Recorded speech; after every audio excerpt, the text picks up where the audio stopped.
Andrea Pirlo, was thought to be one of the greatest footballing prospects of the early 2000s. The architect, as he was later pronounced, could find a pass from any region of the pitch. He could dictate and manipulate the game in the most fluid, controlled manner. As quoted from Sassani Prandelli, former manager of the Italian national team, his love for the shirt is immense, absolutely boundless. Truth be told, I wouldn't in any way be surprised if he went to bed in pajamas the color of the Azzurri jersey. The single thought that always returns to me regarding Andrea is that he belongs to the world. He belongs to all of us.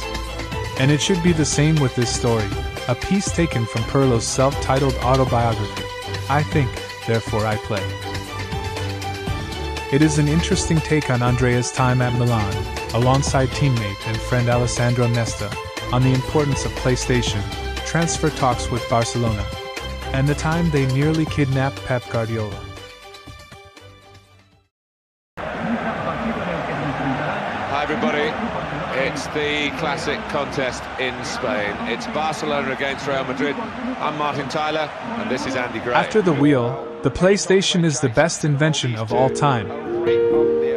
And ever since it's existed, I've been Barcelona, apart from a brief spell back at the start when I'd go Milan. I can't say with any certainty how many virtual matches I've played in the last few years, but roughly speaking, it must be at least 4 times the number of real ones. Pirlo versus Nesta was a classic duel back in our Milanello days. We'd get in early, have breakfast at 9, then shut ourselves in our room and hit PlayStation till 11. Training would follow and we'd get back on the computer games until 4 in the afternoon. Truly a life of sacrifice. Our head-to-heads were pure adrenaline. I'd go Barcelona and so would Sandro. Barca versus Barca. The first player I'd pick was the quickest one, Samuel Eto'o, but I'd still end up losing most of the time. I'd get frustrated and hurl away my controller before asking Sandro for a rematch.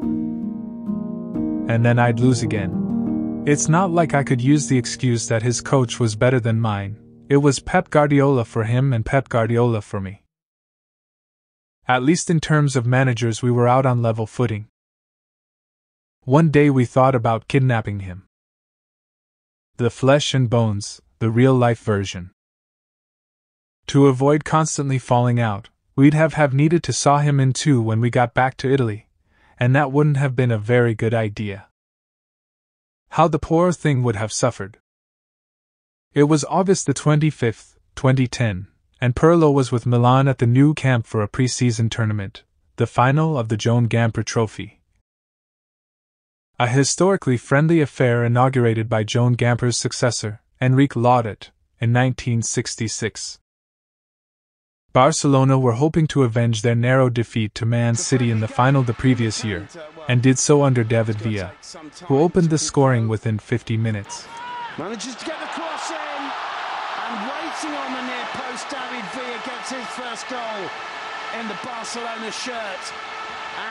Milan took 68 minutes and a fantastic volley from Super Pippo Inzaghi to level the scoring, forcing the deadlock to a penalty shootout. But the old ones are good enough. Spot misses from both Clarence Seedorf and Pirlo gifted the Catalan giants a comfortable lead and saw Pep's side take the win. As it transpired, the notion of abduction had crossed Pep's mind as well. He had taken Andrea to his office to discuss transfer matters after the game, even though the possible move had already been halted by Milan. In Pirlo's words, no one had told him anything. I was an object of some remarkable negotiations in the football luxury goods market. Guardiola was reluctant to give in, but eventually the transfer fell through without result. We never did see a sequel to Sandro and Andrea's criminal interests. In fact, the original plan had somewhat backfired on them as well. Seeing Andrea swap Milan for Turin and his counterpart under Canadian outfit Montreal Impact.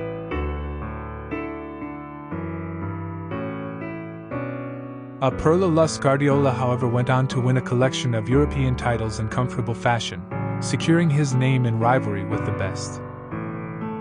Maybe the duo should plan to take hostage more often. Give it a decade and we'll be seeing Eddie Howe and Big Sam Allardyce managing two world beaters respectively. In a campaign that no one could have predicted. I think I know what team I'm going for. Think Newcastle versus Everton. A rainy fixture at Goodison Park. I picked the fastest player first. That's an aging John Joe Shelvey. I won't lose this time.